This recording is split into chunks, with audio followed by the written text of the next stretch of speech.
అందరికీ నమస్కారము. ముందుగా జగద్గురు పత్రి గారికి ప్రణామాలు. మనము సీతాస్ యోగా అనే అద్భుతమైన బుక్ స్టార్ట్ చేసుకున్నాం. లాస్ట్ ఎపిసోడ్లో మనం ఏం చెప్పుకున్నాం? మరి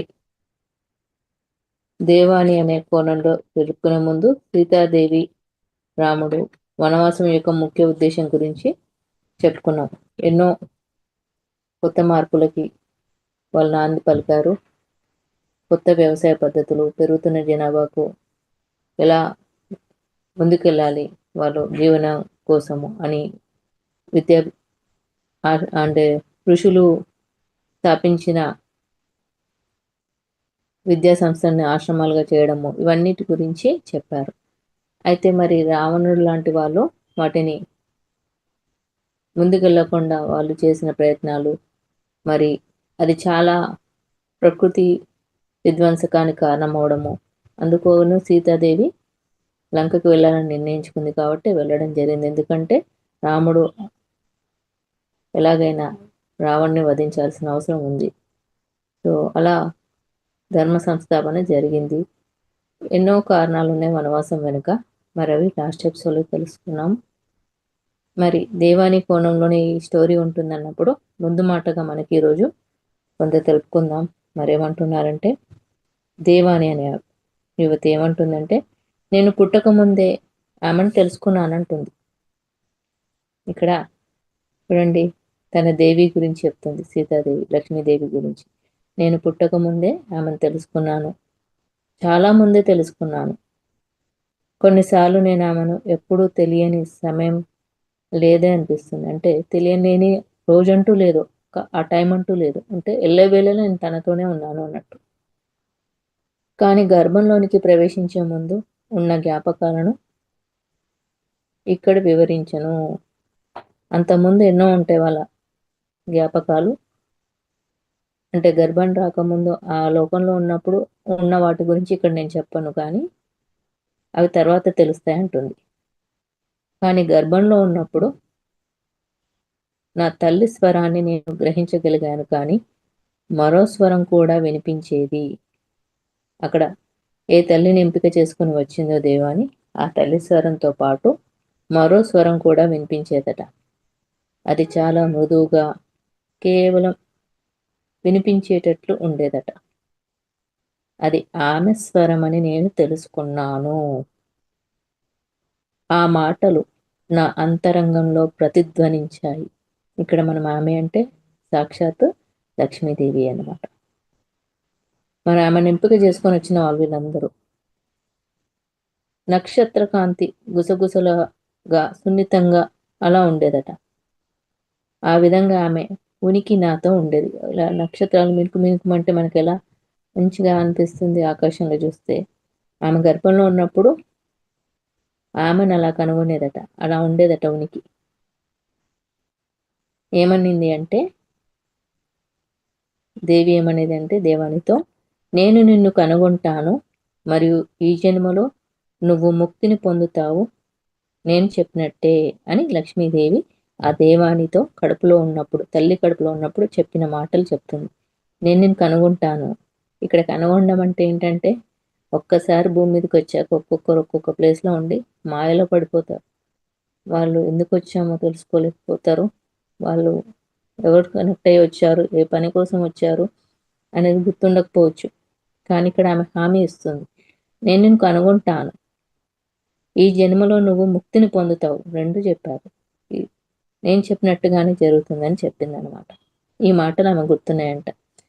యాజ్ ఇట్ ఈజ్గా పత్రిజీ ఎలా తీసుకొని వచ్చారో పిరమిడ్ మాస్టర్స్ని, వాళ్ళందరినీ ఎలా గుర్తించారో, ఎలా పనులు చెప్పారో, ఎలా చాలామంది పర్పస్ని ఫుల్ఫిల్ చేసుకున్నారు, ఇంకా ఆ ప్రాసెస్లో ఉన్నారు.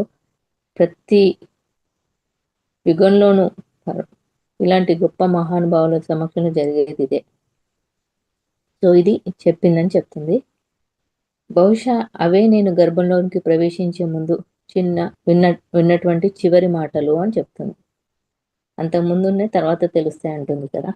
చివరి మాటలు, గర్భంలోకి వెళ్ళే ముందు వచ్చిన మాటలు, నేను నిన్ను కనుగొంటాను మరియు ఈ జన్మలోనే నువ్వు ముక్తిని పొందుతావు అని ఆ సాక్షాత్ లక్ష్మీదేవి చూడతా ఉన్నట్టు ఇప్పుడు మనం తన కోణంలోనే వినబోతున్నాం.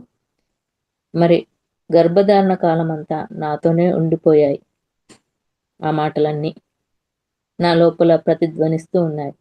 నా జన్మ తల్లి హృదయ స్పందన యొక్క మృదువైన లయకు అనుగుణంగా నేను ఊగుతూ ఉన్నాను కడుపులో. నన్ను చాలా స్వాంతనపరిచాయి.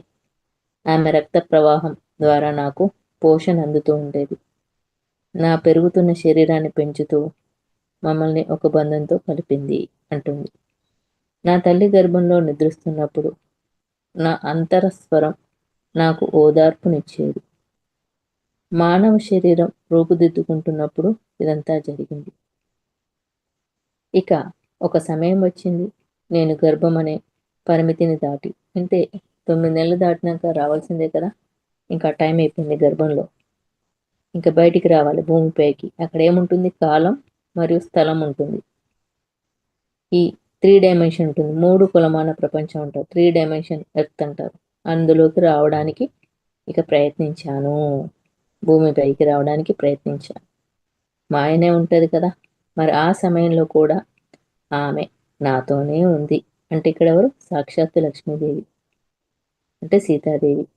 నా తల్లి ముఖంలో నేను ఆమెను చూసినట్టు అనిపించింది. మొట్టమొదటిగా ఆమె బేబీగా బయటకు రాగానే తల్లి ముఖంలో ఆ లక్ష్మీదేవిని చూసినట్టు అనిపించిందట. కానీ నా అస్పష్టమైన చూపు నన్ను పట్టుకున్న ఆ మానవ రూపం వివరాలను గుర్తించలేకపోయింది. ఆ కొత్త అనుభవాల మధ్య జ్ఞాపకాలు మసకబారిపోయాయి. ఆమె కేవలం ఒక ఉనికిగా మాత్రమే మిగిలింది. కనిపించే రూపంలో ఎక్కడా కనిపించని విధంగా ఉంది. నేను ఈ ప్రపంచంలోకి వచ్చిన తర్వాత నా చెవులకు ఆనందభరితమైన శబ్దాలు వినిపించాయి. కానీ నా చెవులకు చేరిన ఆ స్వరం ఆమెది కాదు. అయినప్పటికీ ఆమె నాతోనే ఉంది. ఎన్నో ఆనందకరమైన విన్నప్పటికీ, వేరే ఉన్నప్పటికీ ఆమె నాతోనే ఉంది అని చెప్తుంది. ఎవరు? లక్ష్మీదేవి, సీతాదేవి. నేను ఆమెను చూడలేకపోయినా, వినలేకపోయినా, ఆమె ఇచ్చిన పవిత్ర వాగ్దానం నా నిశ్చలమైన మనసులో లోతుగా నాటుకుపోయిందని చెప్తుంది. మనం అనుకుంటాం, మనం మర్చిపోయినంత మాత్రాన మనల్ని మనం ఎవరి యొక్క అంటే సంరక్షణలో వచ్చామో, ఎవరి యొక్క కనెక్షన్తో వచ్చామో వాళ్ళు ఎప్పుడూ మనల్ని కనిపెట్టుకునే ఉంటారు. ఇక్కడ ఉద్దేశం అదే. ఇప్పుడు తను చివరి ఏం చెప్పింది? గర్భంలోకి వెళ్ళే ముందు నేను కనుగొంటాను, ముక్తిని పొందుతామని చెప్పింది కదా. ఈమె ఒక్కోసారి చూడొచ్చు, చూడకపోవచ్చు మనం భూమి మీదకి వచ్చాక. నేను ఆమెను చూడలేకపోయినా, వినలేకపోయినా, ఆమె ఇచ్చిన పవిత్ర వాగ్దానం నా నిశ్చలమైన మనసులో లోతుగా నాటుకుపోయింది. మనిషిగా జన్మించినప్పుడు శక్తులు వస్తాయి, పోతాయి. అంతే కదా. ఈ కాలము, స్థలము, ప్రపంచంలో జీవించడానికి అవసరమైన అన్ని నైపుణ్యాలను నేను కొత్తగా నేర్చుకోవాల్సి వచ్చింది. అప్పుడున్న కాలానికి, ప్రపంచానికి ఎన్నో నైపుణ్యాలు నేర్చుకోవడానికి తను కొత్తగా అనిపించింది. కానీ అలా చేయడానికి పరిమితులు లేని మరో ప్రపంచాన్ని, అక్కడ ఆమె ఎక్కడైనా సులభంగా అనుభూతి చెందగల ప్రపంచాన్ని నేను మర్చిపోవాల్సి వచ్చింది అని చెప్తుంది. ఆ ప్రపంచంలో ఉన్న ఆనందము, స్వేచ్ఛ స్థానంలో ఉన్న ఇప్పుడు నిరాశ, కష్టం వచ్చాయి. అయినప్పటికీ ప్రేమ నాకు ఓదార్పునిచ్చింది అని చెప్తుంది. ఇక్కడ అన్నీ ఉంటాయి కదా మనం ఎత్తుపైన.